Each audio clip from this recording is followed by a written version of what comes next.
तुम्हाला काय त्रास होतोय त्यांनी आढावा घेतला तर मला एक काही कळत नाही. एक सिनियर नेते म्हणून भुजबळ साहेबांच्याकडे बघितलं जातं. त्याने अनेक वर्ष तिथं काम केलेलं आहे. एक मंत्री म्हणून आणि तो एक नाशिकचा मंत्री म्हणून मला तो अधिकार 100% आहे. त्याच्यासाठी मला पालकमंत्री व्हायला पाहिजे किंवा काय अशातला काही भाग नाही. पत्रकार मित्रांनो, तुम्हाला काय त्रास होतोय त्यांनी आढावा घेतला तर मला एक काही कळत नाही. मग आम्ही सरकारमध्ये आहोत, ते त्या जिल्ह्याचे आहेत. तुम्ही उद्या म्हणाल अजित पवार हा उपमुख्यमंत्री आणि वर्ध्याला येऊन का आढावा घेतो? अरे आमची जबाबदारी, आमचं काम आहे. ज्यावेळेस बाबा राजेश बाकाने इथं काही अडचण आहे का, आमचे समीर कुणावारजी इथं काही अडचण आहे का विचारायला नको. आम्ही यांच्या सगळ्यांच्यामुळे सरकारमध्ये आहे ना. त्याच्यामुळं एक सिनियर नेते म्हणून भुजबळ साहेबांच्याकडे बघितलं जातं. त्याने अनेक वर्ष तिथं काम केलेलं आहे. राज्याचे उपमुख्यमंत्री म्हणून काम केलेलं आहे. उद्याच्याला आढावा घेऊन काही महत्वाचे प्रश्न जर त्यांच्या समोर आले आणि ह्याच्या संदर्भातली कमिटी उद्या सीएमच्या अध्यक्षतेखाली असेल तर त्या कमिटीमध्ये दादाजी भुसे पण असतील. त्या कमिटीमध्ये म्हणजे त्या भागातले आमदार म्हणून, म्हणजे कुंभमेळा ज्या ज्या भागात येतो त्या भागातले सगळे मंत्री त्या जे सदस्य असतील, त्याच्यावर तिथं मुद्दा मांडायला सोपं जातं. किंवा उद्या कॅबिनेट आहे मंगळवारच्या कॅबिनेटमध्ये देखील आम्ही पीक पाण्याचा आढावा घेतो, पावसाचा आढावा घेतो, बाकीचे जे आढावा घेतात त्याच्यामध्ये काही महत्वाचे प्रश्न. आता कुंभमेळा मला वाटतं 2027 आहे. त्यामुळं तिथली कामं होण्याच्या दृष्टिकोनातनं बाबा कुठल्या कामाला प्राधान्य दिलं पाहिजे, कुठल्या कामाला नंतर जरी विचार केला तरी चालण्यासारखा आहे, ह्या सगळ्या गोष्टी असतात.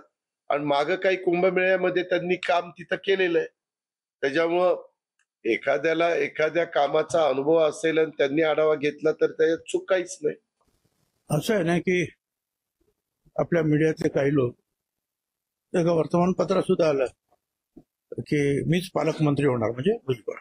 मी कुठे म्हटलं नाही मी पालकमंत्री होणार, किंवा आढावा बैठक किंवा माहिती घेतली त्या कामाची,